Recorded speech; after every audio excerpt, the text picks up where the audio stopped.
Welcome once again to And Another Thing with Jim.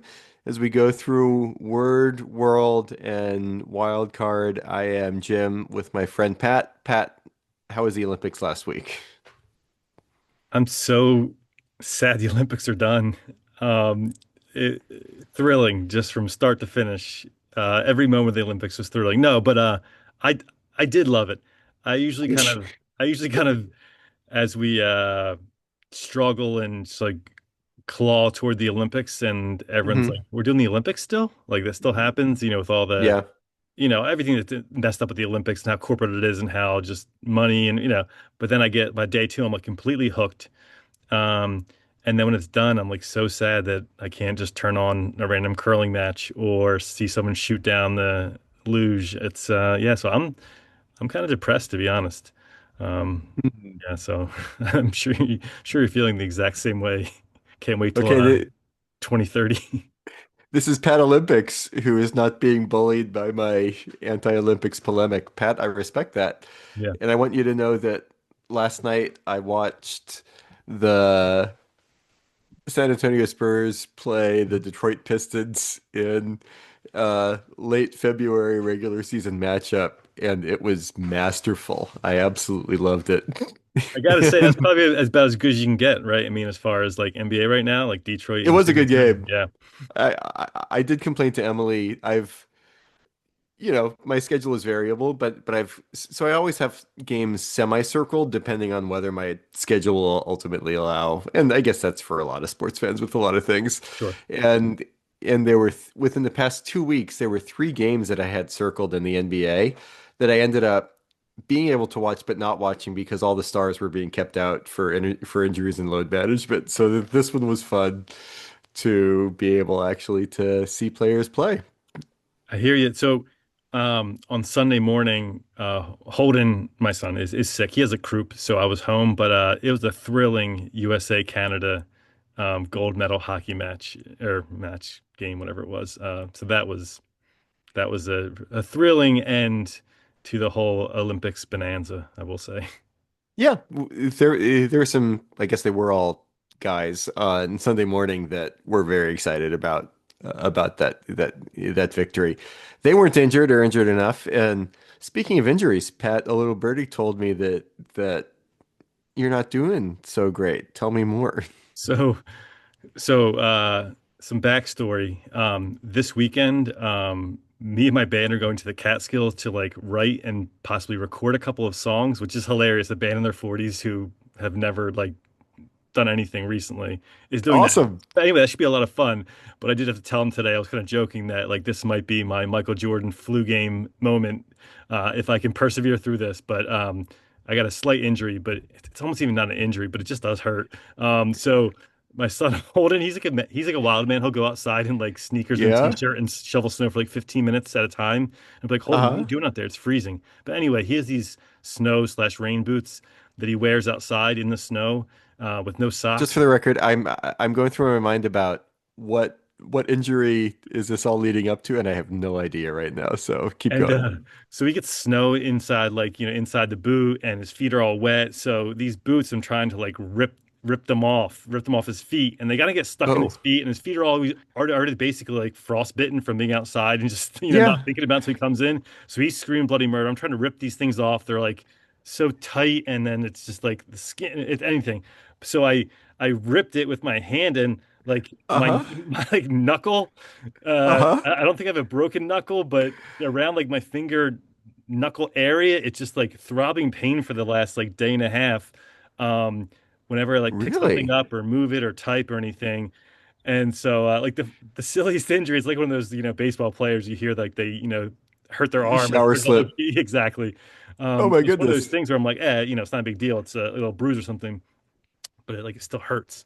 So it's like the funniest, most pathetic, least manliest injury is like a torn ligament in my knuckle due to trying to rip my kid's Oh no. snowshoes off. But yeah, so that's where we're at right now. Well, number one, I'm sorry. Number two, it is kind of funny. Number Very funny. three, I can't even picture the geometry of that. So yanking somehow, Yeah. Yeah, and just I was just grabbing, trying to like grab his boots, the top parts, tried to rip them off his hmm, feet, but there's getting stuck on his foot, and he's probably contorting his foot in a bad way for getting ripping these off. And again, like yeah. there's snow still stuck in there, and yeah, and then his skin's probably his foot's right a little swollen just from all that. It's yeah, it was just a mess. But then when it happened, I was like, wow, this hurts, and this is really really sad. Because that's what I'm so happened to get sorry. like this. I think that's probably a symptom of in your 40s, as you're just like taking your kid's shoe off and you just like rupture your knuckle. Truth, truth. Did you do the classic bad dad and say, "Look what you made me do"? I didn't. I didn't. Okay. I was more so just laughing at myself, like, oh wow, this is certainly interesting. But we'll see what happens. But more to come on Huh. that next week. I'll give you an update on how Yeah. I was able to have the Michael Jordan flu game for guitar playing. Is it fret hand or picking hand? Picking hand. So Is that preferable. better, maybe? Yeah. Yeah, I kind of did what exactly what you did, and I was like, okay, I can do this. Huh. Yes, we'll see. I might have to load up on the painkillers and let it rip. Uh, So, so Pat, you're on the verge of being the first guitar player ever playing with medicine in your body. So this will pretty be exactly it's never been done new before, but frontier. we'll see Uh-huh. what happens. I Yeah. like it. Well, hey, do you want to do some word? Yes. Okay, we have word, and then we have part three in an ongoing series of world. I have heard good feedback from people at church coming up to me and saying they've appreciated parts one and two. So hopefully it's not just eye roll from the internet community when they hear a part three, but we shall see Hmm. after part three. So Pat, with Word, I kicked off a sermon series this past Sunday about prayer, which is going to be what we're emphasizing in the Lenten season in different ways.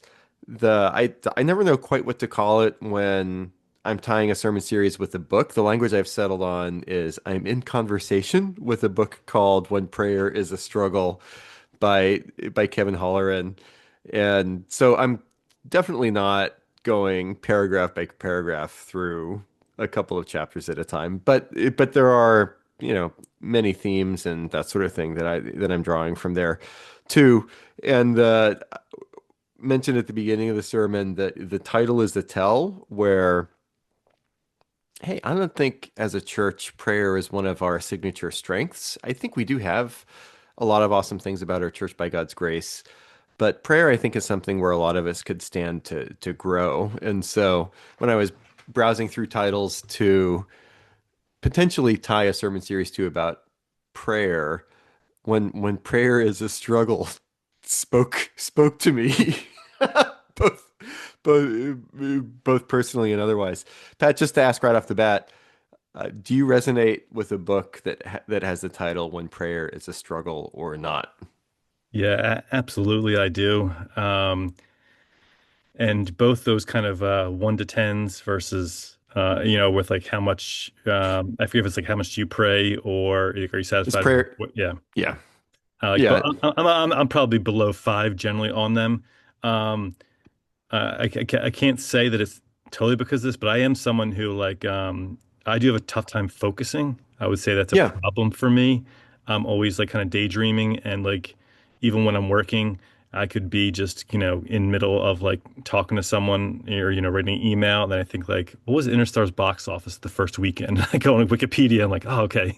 All right. It was like 124 million. Okay. All right. Got it. Like, so like in general, Solid. I'm that kind of person who kind of just already has a tough thing. So I think that kind of amplifies my sin that sometimes, and it's interesting because it's not that I don't think prayer is effective. I think it's like highly effective and I feel so much better Hmm. when I pray and I think it's important. So it's kind of just stunning to me when I reflect on it that why I don't do it more. It's kind of, I get if someone would say like, does prayer even help? Like I'm doing this, but is this actually doing anything? Like maybe it's not important or maybe necessary, or I kind of don't feel any benefit from Hmm. it. But I'm kind of like a weird way, like I know I do think there's a benefit from it, and I still kind of don't do it even nearly as much as I think we're commanded to and I should. So it's Hmm. a lot to unravel there, my own my own struggles there. But yeah. Yeah, thanks for saying, Pat. And I think a lot of people at church would be in that same boat, and including me. I don't know if I could find it fast off the top of the off the dome here, but my in the home meeting that I'm in, we're all the adults in the home meeting are on a text chain, and the people were asking for it. There's many prayers that go out for our home meeting, and one of the people on the chain texted yesterday to the group and said, "You all better pray because Jim called us out yesterday as being terrible at this." I respected That's that great. as a comment. Love So it. just for the record, I did not say that we were terrible, and I noted that there are certainly prayer warriors in our congregation that I think really are marked by a habit of deep prayer. I just think that there could and should be more of them at any congregation, including ours, including me. So uh, what we can talk about here for a couple minutes more, Pat, before we get to world is drawing on a couple of different threads from the sermon, thinking about prayer as something that is rehumanizing to us, and that's something that we need both all the time and forever as we're created in God's image, and especially now. We're up against some specific dehumanizing forces in our world, whether it's technology and screens, anxious generation, etc., all the time. And this will apply in our world section too, the information versus agency gap, where we know so much but feel like we can do so little. That's I think there's a dehumanizing element in that where there's such deep despair and helplessness that we tend to numb out. And then just the fact that a lot of adult life is drudgery in different ways. It's go listen to some Bruce Springsteen songs. There is the work in life just gets to you after a while, and you feel less human. So this goes back, Pat, to what you were saying just a minute ago. Hey, I know that prayer is a good thing, which is why it's ironic and strange that I don't do it more. Again, I feel the same way. But for a lot of us who genuinely recognize these dehumanizing tensions, let's just go ahead and pray more because it can really help with these things. And I think it's the case that part of what will help us to pray more is if we do a better job internally of connecting the dots. And this is true of something like exercise or diet too. If we're more clear-headed about what we consume vis-a-vis what it will lead to, how we exercise vis-a-vis what it'll lead to, we'll do those things more or less as appropriate. Prayer, I think, is something where we should connect more dots so that we can actually pray more. And I have a couple specific ways that prayer rehumanizes us, but any general thoughts at that before we get a tiny bit more specific? Yeah, I think I like the fact of kind of when you talk about kind of this is one way you could push back on like for instance like against like AI or something. And Yeah.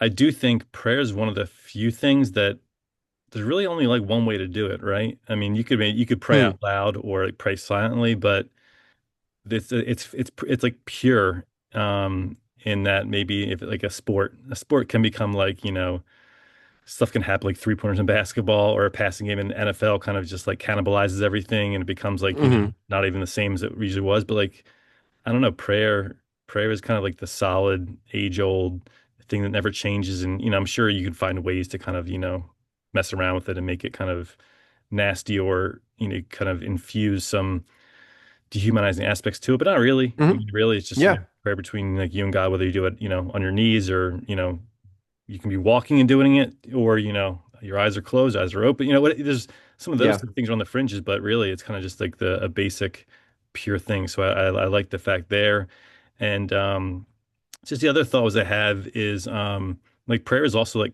countercultural. Hmm. Um, it's not really productive. You're not going to kind of like make anything Yep. tangible out of it. You're not like consuming anything. You're not marketing anything. Nothing's, you know, it's really just like it's your what you're getting from it. So I think also in some ways it kind of like it slows down the clock on the age of consumerism and spend stuff and do stuff and see stuff flashing before your eyes. So in that way, kind of along with the kind of like, you know, the fight against like dehumanization, I think it's also kind of stopped some of that commercialism and consumerism right in its tracks. I think that's really good, Pat. Two connections to make. One, was that a Lloyd Dobler say anything John Cusack reference that No, you were I making right wish. there? I wish. No, The I'm do you, sorry. do you, do you know what I'm talking about? No, no. When he his girlfriend invites him over to meet the parents and he's having dinner and the dad asks, and I guess Cusack is a senior in high school or something, or maybe he's a year out, I forget. But no, I think he's graduating. But anyway, the dad asks, so what do you want to do for a job once you get on your feet? And he says something along the lines of, "Well, sir, I don't want to make anything. I don't want to sell anything. I don't want to produce anything. I don't want to market anything that would lead to producing or selling." And he goes and the dad who's in corporate thinks that he's looking at an alien. So Love it. nice job by you for the subconscious reference. Thank you. And then also uh you mentioned three-pointer passing. I have a bobsledding analogy. Oh boy. Yeah, I'm I'm just ready for kidding. it. Okay. No, I don't have it. I got nothing. But yeah, prayer is countercultural, and this is one of the things that I was going to say. There's an old pastor. He's not super old. The longest tenured pastor in Collingswood is a man named Mark Finn, who pastors Collingswood Church of Christ. He's been there since the 80s. This is a church, Pat, on Whitehorse Pike.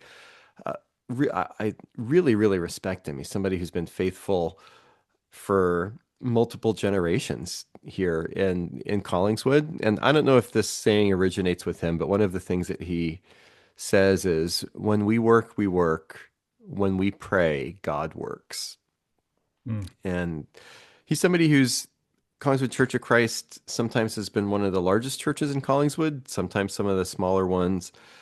But through all the seasons, he says, "Hey, I just need to pray because that's when God works." And so the there is a countercultural expectation of effectiveness in prayer that where we're not producing, but we trust in a God who acts by his spirit in the world that actually does. And then along the same lines, I I mentioned a quote by pastor and civil rights activist Harold Carter on Sunday morning, who was talking about the power of prayer within Black communities, especially by Black women, both in the period of enslavement and afterwards. So 100 years plus of oppressed people praying in our country.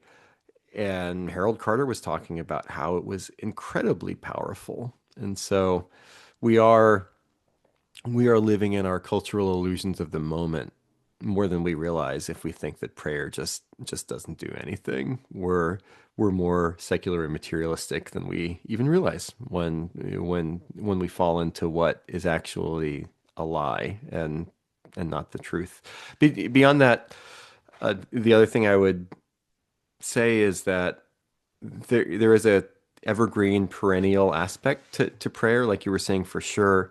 It does disconnect us from technology and screens I think, in an effective way. I don't know if AI companions are prayer partners for people or not. I probably wouldn't. I'm not going to say that's never happened. I really don't know, but that's a bad idea. And there's something unique about being a human being in prayer. And we do that without technology mediating our sense, our perception of reality. And then finally, we're relocated. We are not high, but we're held, like I said on Sunday, where we come under our Heavenly Father through Christ and know deep intimacy with God through prayer. And so we exalt Him and lift Him up, which is actually healthy for us because we find a proper place. And a lot of angst that occurs in sin, just in life in general, is when we either position ourselves too high or too low. But prayer is something under God where we find the right spot, neither self-magnification nor self-dissipation, but right where we need to be under our Heavenly Father. And I need that reminder all the time. What do you think? Yeah. I mean, the last thing I'll say before we head off to World is I started implementing your prayer timer, which Oh, I'd never even considered doing before. And I'm not going to tell you how few minutes it is, but I kind of find it helpful actually. yeah. Like you said, can kind of, make sure that is focus time and kind of, your mind won't be tempted to kind of wander because you're like, well, how long am I going to be doing this for? I need to think about Hmm. what's coming next. So yeah, I've kind of like found it's helpful. So who knows, maybe it'll help me get into better rhythms, and then you won't need the timer anymore or whatever. But yeah, it's on its face it kind of sounds like limiting, and like you kind of mentioned, it's like that's weird. You're putting a time on prayer, but I find it helpful. So if I pray more because I'm using a timer, then I think that's a good thing. Nice. That's cool to hear. I got that as a suggestion from I think when I was on my 2018 sabbatical. I forget off the top of my head which prayer resource that gave me that tip. And it's really helped me. And one of the things that it says is even if you set a timer for 1 minute, um, if you're not used to or if you're out of the habit of prayer, and praying for a solid minute would be an improvement. And I'm not saying that this is you, Pat, specifically, but for whoever, even if it's a really short period of time, that's a step in the right direction. So to use the exercise analogy again, if somebody is not in the habit of regular prayer, don't set the timer for 3 hours and say, I'm going to pray for the next 3 hours. Just do whatever would stretch you and try to build steadily from there. And when I'm in my best phases of prayer, and this is how part of how you can recognize if you're in a good rhythm, you'll find yourself wanting to add time because you'll have in recent memory banks, wow, that was a really rich time with the Lord that I spent yesterday or the day before. I wonder if I could do a little bit more of that today. So that's a virtuous cycle and circle that we can find ourselves with prayer. So let's keep going. And we have plenty of things to pray about in our world. Are we ready for the world section, Pat? Yeah, take it away. Okay, how's your knuckle? Is it throbbing right now or is it okay? It's painful still. I'd say it's like a 6 out of 10 pain. Something could be torn.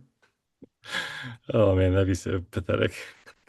You should, You can do like a rat for my knuckle. yeah, like those 1970s offensive linemen that would just play with giant clubs. Yeah, that is pretty cool.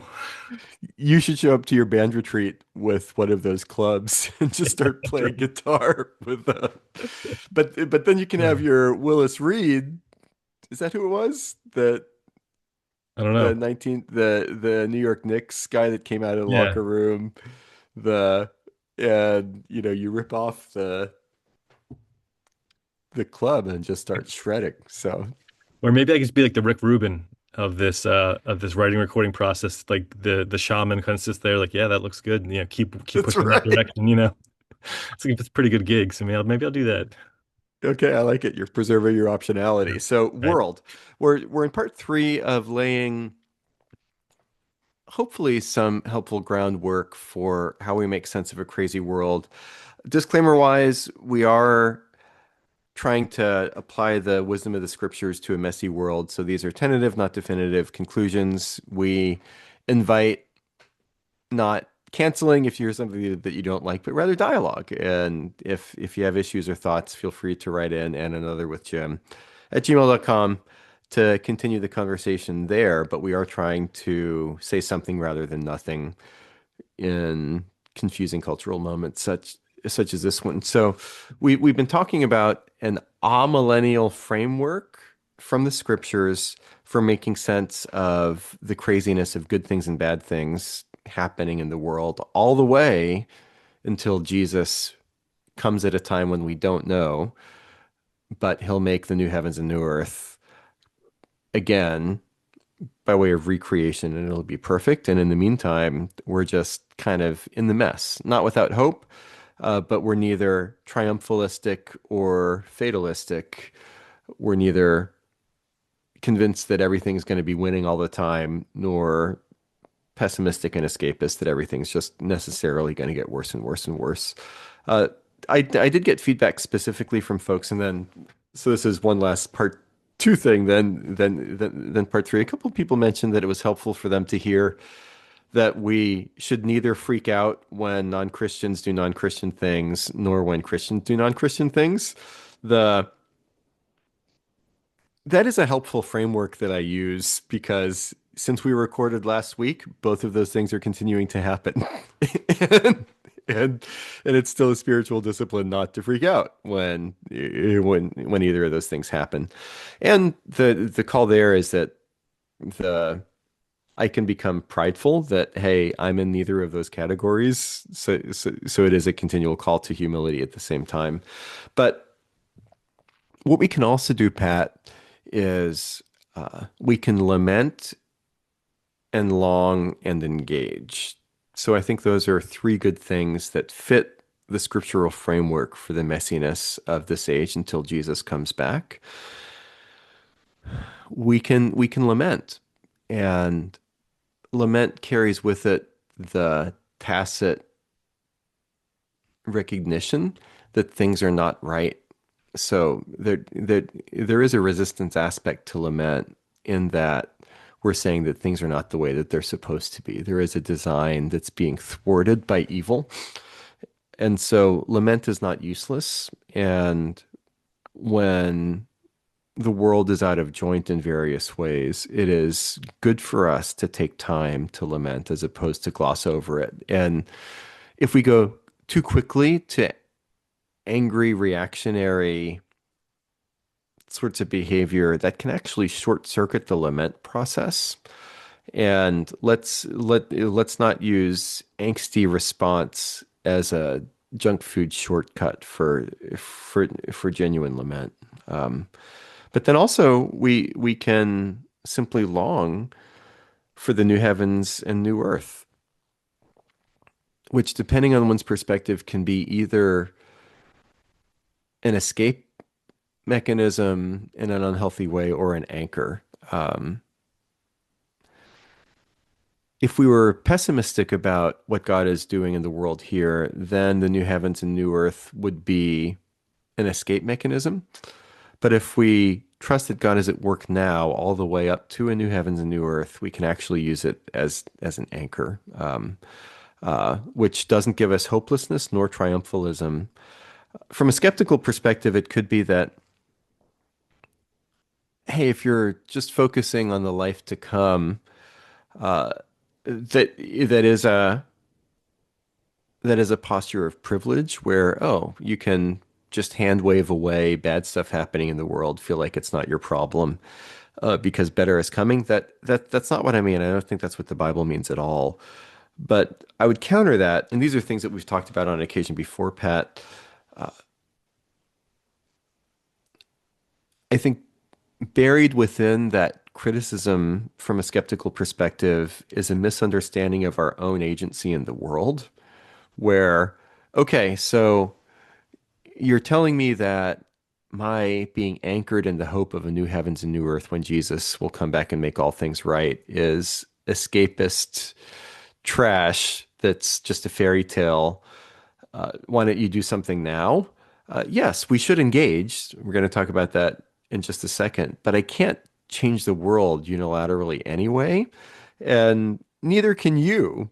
So just finding some hope and rest in the midst of craziness, it's it's too easy to call it just escapist privilege, and it's actually what God has designed us to run to, so that we can actually have some hope because we're just finite people. So it fits our frame to find hope and peace in the life to come in helpful, fulfilling ways, which actually opens the avenue to pray. If this was truly an escapist impulse, then we wouldn't pray for for change and for action now, but because Jesus is coming back and is going to make all things right. And it's not the case that this world is just going to be discarded and burned. We pray that God would be on the move now, including through us. And so it's not disempowering, but rather, if we understand it correctly, deeply energizing. And last thing I'll say, and I'll pause if you have thoughts after this, that's how the Bible itself ends. So the amillennial book of the scriptures par excellence is the book of Revelation, which ends on the note, "Come, Lord Jesus." So in the book of Revelation, which I believe is amillennial, both things are commanded of Christians. We are to be faithful in the present. Think of the letters to the seven churches in the opening chapters of Revelation. So there are deep commands to obedience, faithfulness, and action in the book of Revelation. And there's a prayer at the end after all of this wild imagery of the battle of the Lord against Satan and the lion and the lamb and the all that stuff. Jesus, we need you to come back. And so we live out the book of Revelation and the book of all of the scriptures from a place of lamenting, longing, and I'll say a little bit more about engagement in just a second, but lament, longing, and engagement, because that's what the scriptures invite us to do in the posture that we're invited to take. I like that framing. And I like how, and I think like one criticism or maybe one pushback could mean like, well, with all this happening, you're just gonna kind of lament and long. Doesn't that seem kind of like passive and maybe like, um, like the criticisms of Obama is like, he couldn't Totally. really, he couldn't really be bothered to kind of like deal with and get in the fray. He's just kind of gonna like disassociate himself. But I think if like you look at like the definitions or even, like lament and longing, like that's like serious, like lamenting isn't something it's like, well, I'm sad or I'm like, kind of mournful. It's like profound sadness. It's like very like expressive, deep sadness. Yeah. So I think, like lament, again, I think some people could, not really kind of think about it and just kind of see that word, but like, yeah, and longing too. It's like longing is like a strong kind of, um, wanting of something. So I think those words, if you take them at like their meaning, and again, not that these like concepts have to be tied to one individual word like this, but like Yeah. those words and the definitions are appropriate. I think they kind of show like the intensity and the scale of like those type of things we should be feeling. So I really like kind of like the framing of those two first points. Yeah. Thanks for saying that. I would follow up, and this is an analogy not about bobsledding, but I'm still workshopping this in real time. I think that criticism or that pushback is worth thinking about. But my reply there would be both lament and longing are necessary metabolizers of Mm. human emotional calories that we've got to exercise out, or else it just loads us down. So if you're if somebody's going to say, "Hey, I'm not going to lament, I'm not going to long for anything," you're not metabolizing calories that you should probably metabolize. And the so then what are you doing with all that Sure. angst and fearfulness and lack of peace? The it's gonna catch up with you if you don't find ways to exercise it out. And I don't I don't see a lot of alternative ways or better ways certainly to to Yeah. do that. So lament and longing, child of the 80s cereal commercials, is part of your balanced breakfast. And you're going to be unbalanced if you're not doing it. So uh you're the my friend who says that is the one that's hand waving. And also look at the tradition of humanity where lament and longing is endemic to cultures around the world and throughout the ages. Let's not gloss over that too quickly as something that's beneath us or behind us. And coincidence, we feel dehumanized all the time in this current moment. Let's talk about engagement just for a minute, and then yeah, next week. Hey, I got tickets for Bruce's No Kings tour in Philadelphia. I went online, Pat, on Saturday. I was like 316 in the queue, which for Ticketmaster, and people were posting online. I'm like 10,831, but I was just sitting here. I just got straight in. So Jim, thanks, boss. there's so many times where we talk about something and then we get to the wild card and it's like, oh yeah, that's the thing we mentioned like 10 minutes ago randomly. So interesting. Once again, here we are, Okay. but not there Okay. yet. So yeah, let's. I think talking about ICE and what's happened recently in Minneapolis would be a good test case for you know, thinking about how this framework would apply to a real life situation. But in addition to lamenting and longing, we engage, and the reason that we engage is because this world is is not just going to burn. There is truth and justice in the world that we should advocate for and work towards. And we happen to live in a society where there are avenues of good and proper engagement. So whether that's democratic process, whether that's showing up, whether that's the maybe it's a platitude, but there are some protests that I've been to. There are some protests that I would go to. There are some protests that I would not go to. The but I'm grateful to live in a country where protests can occur, and I honor that as part of a democratic process. I think those things are good. And then engaging with actual dialogue, which with actual people on the other side of the aisle, I think is something that's really good and healthy. So the again, that won't change the world, but I think there's reason to say that if we live out a scriptural framework in the right way, that's neither quietism nor cynicism on one hand, nor is it reactionary flame throwing on the other. Jesus gives us a different posture and hope to advocate and engage in the meantime, which to me sort of goes without saying and is not controversial at all. But we have entered a moment where I have no idea what's actually controversial and what's not, depending on who you ask nowadays. So, yeah, any final thoughts about the importance of engagement?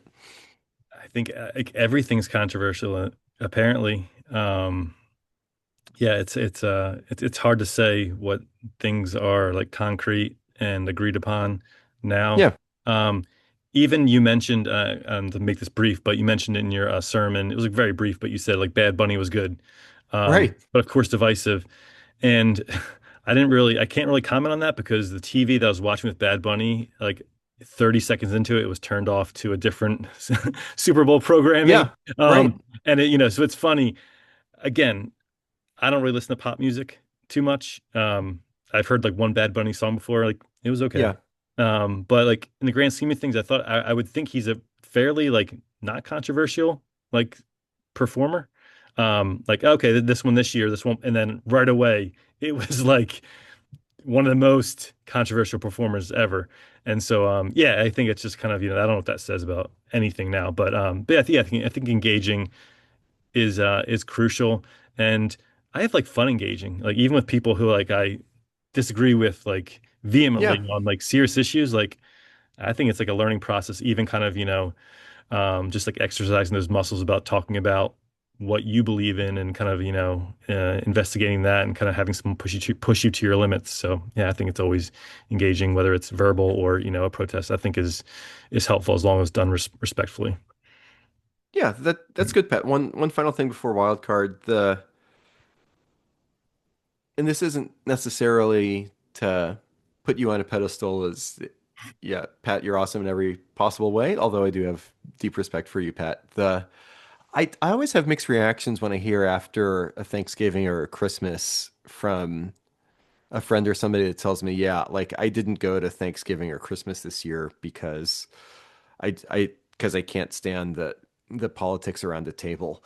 The to me, and just to be careful with some, like I do want to be nuanced here. That's like, sure, that's a case by case basis, and I'm not around that specific person's table. I don't know exactly what's Yeah. said, but painting with a broad brush, I think more is lost than gained if we're in a cultural moment that is so much more liable to not show up for a family gathering than show up for one based on alignments in a given moment.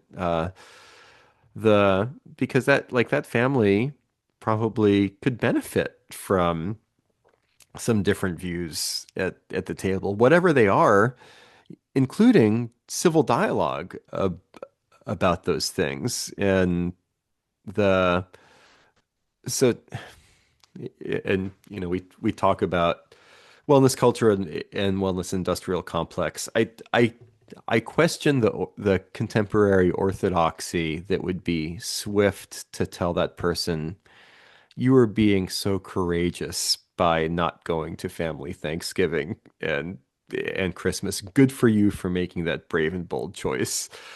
I'm sitting here thinking, oh, I could interpret that a different way than than that. So Yeah. take it for what it is. I think 9 times out of 10 you go. But there Yeah, probably certainly are some extreme outliers or some like, very serious reasons why, maybe it is, in everybody's best interest, your best interest for whatever reason to kind of like stay away. But generally, I'm in agreement. yeah. Yeah. Okay. So for wild card, we're going to talk about that 1 out of 10. So I think I've been pretty contained in like my talk about Bruce Springsteen on the podcast, just because I feel like Yeah, I get the feeling at times like you're like he's like your favorite artist, but also you're like I don't want to kind of like talk about Bruce too much to other people. They're probably sick of it, but I do want to get kind of like a pulse check of where, as like a Bruce super fan, like yeah, where you are right now in 2026. He's put out a couple well, huge long albums. The movie yeah, happened, which apparently is maybe kind of bad or maybe okay, maybe a little bit good. Um, yep, he has like a protest song that came out that I think it's cool he did it. I love the fact that he did it. I don't think the song's any good, but I respect that yeah, he kind of, is willing to do that.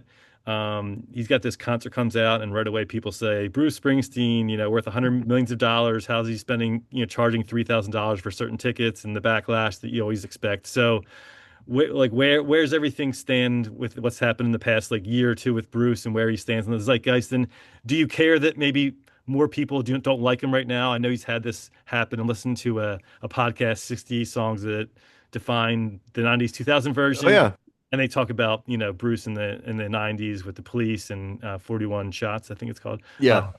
so, do you care that less people like Bruce now than maybe 5, 10 years ago? So just pulse check on Bruce Springsteen in general. Thanks for asking. And I listened to that same podcast. Was that Rob Oh, Harvilla with yeah, Stephen Hayden? Yeah, yeah, I listened to it last week. I thought it was really excellent. yeah, I yeah. I really liked it. The So it's a little more of the same. So I agree that as a work of art, Streets of Minneapolis is not a great song, but for a song that was written, recorded, and released within 4 days of an event, I think that's pretty awesome. And for for for an artist of any stature to do.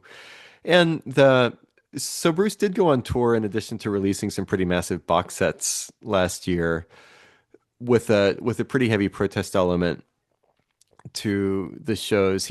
Which he only played in Europe, but then I expect this tour to be a continuation of some of the themes and set lists from last year.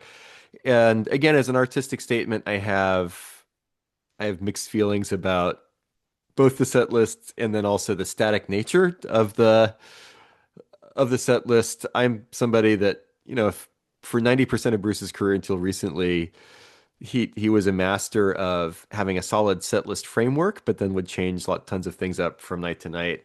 He's in his late 70s. I get that, hey, you can't do that forever.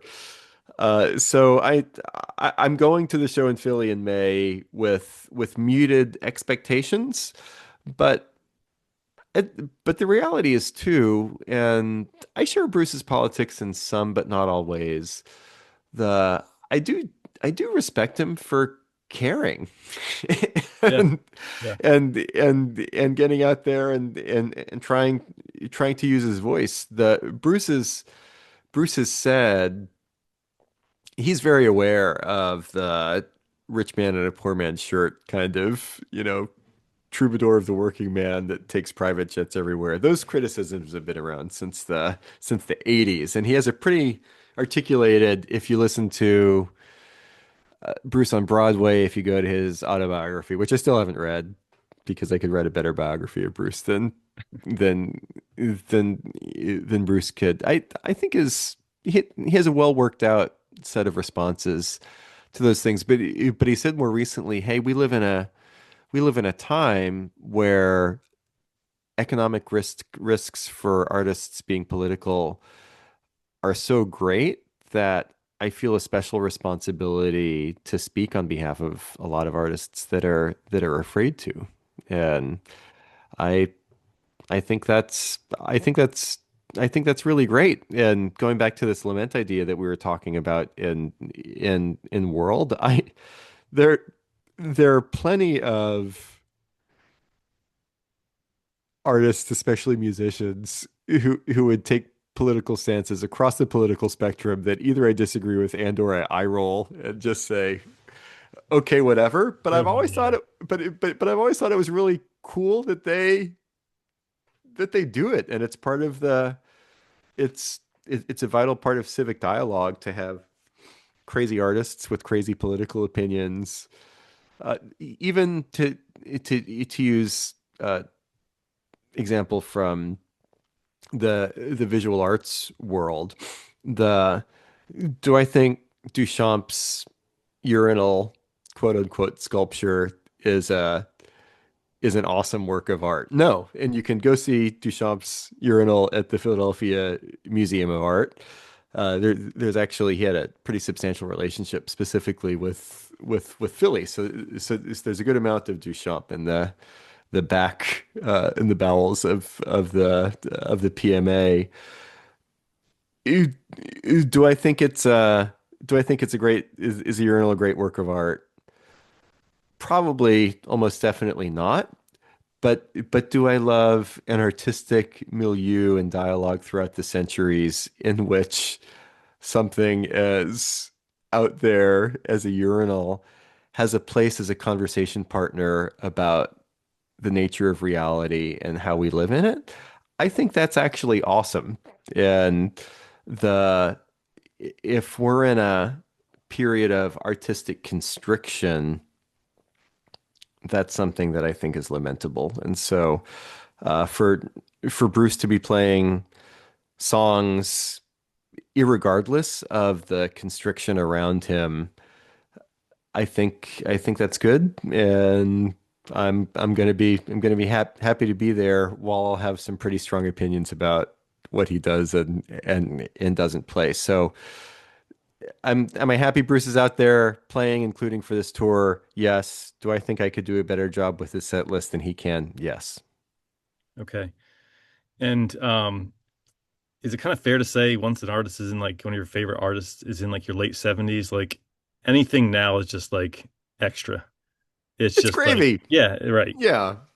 Once you kind of get past those initial first like 7 or 10 albums, you know, if you can get one good song out of an album, that's it's not like not the worst thing. Or a great, I should say a great song. Hopefully, an album Yeah. from art, but yeah, anything once you get after the few key moments of the first for him, couple decades, yeah. But he's done way more than that. Yeah, Yeah. I mean, I think so give an artist, I'm thinking music. I would have to think more if this is true in other mediums. So this might not be true of like filmmakers or yeah, that I sort don't of think thing, so, which is interesting. but I think for musical artists, 20 years is kind of the maximum for great albums. But you're still in relatively good shape with an artist if you go from the first 20 years great albums to occasional great songs for the post 20, that's the best that you can expect. And I think Bruce clears that bar pretty easily. So I'm a grateful as opposed to an angry fan. And yeah, like I don't uh Neil Young, Dylan, Leonard Cohen, David Bowie, Cohen and Bowie put out interesting stuff late career. Johnny Cash had his Rick Rubin songs, the but even for some of those, Cash, the uh the David Bowie, the Leonard Cohen, I think the fact that they've died has actually elevated the last part of their catalogs as far as critical reception a little bit, which I guess can sound like a pretty callous thing to say, but um they were those guys who have passed away, they were pretty spotty in late catalog stuff as much as some of our contemporary war horses like Bruce and Dylan and Neil Young and that sort of thing. But if you go looking, there's plenty of great songs out there from all of these from all of these artists. And uh it's impossible not to get retrospective at the end, whether it's Bowie recording songs to be released after he died, which I think was a pretty boss Yeah. artistic move. Dylan playing songs either in the style of 1940s swing and big band or uh, covering. Bruce is definitely in a retrospective phase. John Fogerty just released a re-recorded version of Creedence Clearwater songs, Wow. song by song. So, Okay. but then T Taylor Swift re-recorded, and I realized that there were a lot of like record company financial legal stuff involved with that. But hey, if Tay Tay can do it, Bruce can do it. We'll end it right there. And then we'll hear some more Bruce after the concert. We'll have to get a concert review Okay, sometime in the spring or summer. I like it. All right. Well, hey, Pat, thanks for the wild card, and I do appreciate the Bruce check-in. You can ask me about Bruce anytime, and thanks for being a conversation partner here. Thanks for listening, everybody. We will catch you next time. Bye bye.